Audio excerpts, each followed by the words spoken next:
Berita duka kematian Ratu Elizabeth II menjadi duka bagi dunia, khususnya negara-negara yang tergabung dalam Persemakmuran Inggris.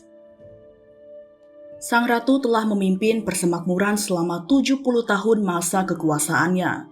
Setelah tutup usia, kini kepemimpinan berganti tahta ke Raja Charles III.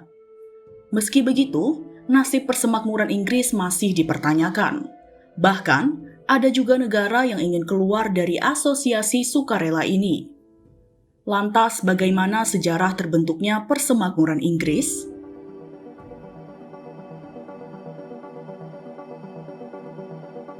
Imperium Inggris berkembang dan menjadikan angkatan lautnya sebagai investasi. Mereka percaya masa depan dan kekayaan mereka dapat ditemukan jika mereka menjelajahi lautan. Pertumbuhan lintas benua dan perdagangan menjadi tujuan untuk mendapatkan kekayaan yang lebih.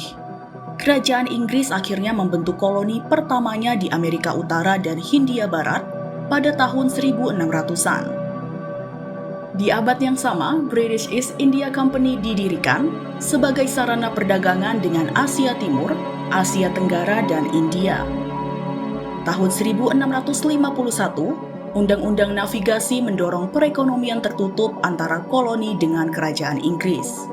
Ini membuat sistem perdagangan menjadi semua produk impor koloni harus datang dari kerajaan, dan produk ekspor koloni harus dikirim langsung ke pasar Inggris dengan kapal milik Inggris. Berawal dari titik ini, semakin banyak campur tangan politik yang ingin menguasai pasar dunia.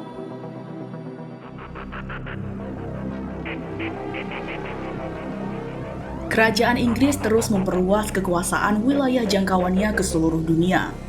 Namun, semuanya tidak berjalan mulus bagi Inggris. 13 koloni pertamanya di Amerika kalah atas Perang Revolusi Amerika pada 1775. 1783, Inggris pun secara resmi akhirnya mengakui Amerika. Kemerosotan Inggris juga terjadi di India setelah kemunduran kerajaan Mughal India dan meninggalkan British East India Company. Setelah kehilangan 13 koloninya, Inggris tidak ingin kerajaannya menyusut lagi dan memutuskan untuk membuatnya lebih besar lagi. Britania Raya memfokuskan perluasan teritorialnya ke benua Asia, Afrika, dan Australia, dan disebut sebagai Kerajaan Inggris Kedua. Hingga pada akhir abad ke-19, seperempat tanah di dunia dikuasai oleh Kerajaan Inggris.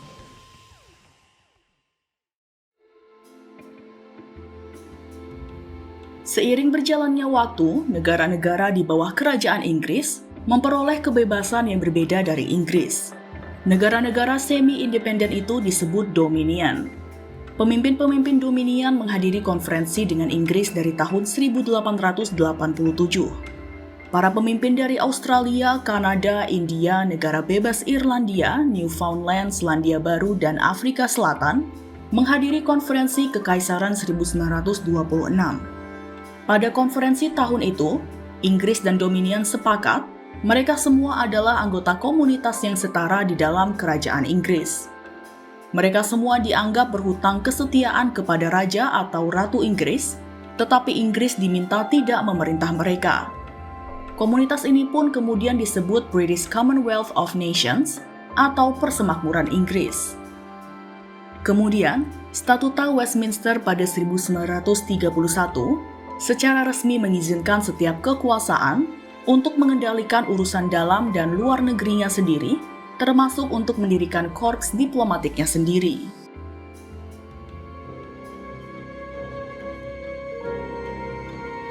Pada pertengahan 1900-an, situasi Inggris berubah total.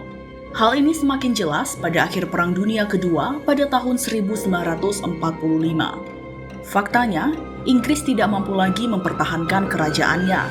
Semakin banyak pula orang yang mulai percaya Inggris tidak punya hak untuk memerintah negara bagian lain dengan paksa. Hal ini pun didukung oleh gerakan kemerdekaan yang tumbuh di banyak koloni yang berbeda. Negara-negara seperti Amerika Serikat dan Uni Soviet yang pernah menjadi sekutu Inggris selama Perang Dunia Kedua mendukung dekolonisasi. 1947, setelah bertahun-tahun kampanye, protes dan pertempuran, British India dipecah menjadi dua negara merdeka, yaitu India dan Pakistan. Ini kemudian mengilhami beberapa negara lain di Asia, Afrika, Karibia, dan lainnya untuk mendorong kebebasan mereka sendiri. Salah satu negara Afrika pertama yang merdeka dari Inggris setelah Perang Dunia Kedua adalah Ghana pada tahun 1957. Hong Kong adalah koloni signifikan Inggris yang dikembalikan ke Cina pada tahun 1997. Saat itu, hampir tidak ada lagi yang tersisa dari kerajaan. Persemakmuran bangsa-bangsa saat ini secara resmi dibentuk oleh Deklarasi London pada tahun 1949. Deklarasi tersebut memodernisasi komunitas dan menetapkan negara-negara anggota sebagai bebas dan setara. Sepeninggal Ratu Elizabeth II, kepala persemakmuran kini adalah Charles III. Dia adalah raja dari 15 negara anggota yang dikenal sebagai alam persemakmuran. Sementara 36 anggota lainnya adalah republik dan 5 lainnya memiliki raja yang berbeda. Negara-negara anggota tidak memiliki kewajiban hukum satu sama lain, tetapi mereka terhubung melalui penggunaan bahasa Inggris dan ikatan sejarah. Piagam Persemakmuran mendefinisikan nilai-nilai bersama mereka, demokrasi, hak asasi manusia, dan supremasi hukum, seperti yang dipromosikan oleh Commonwealth Games yang digelar setiap 4 tahun sekali.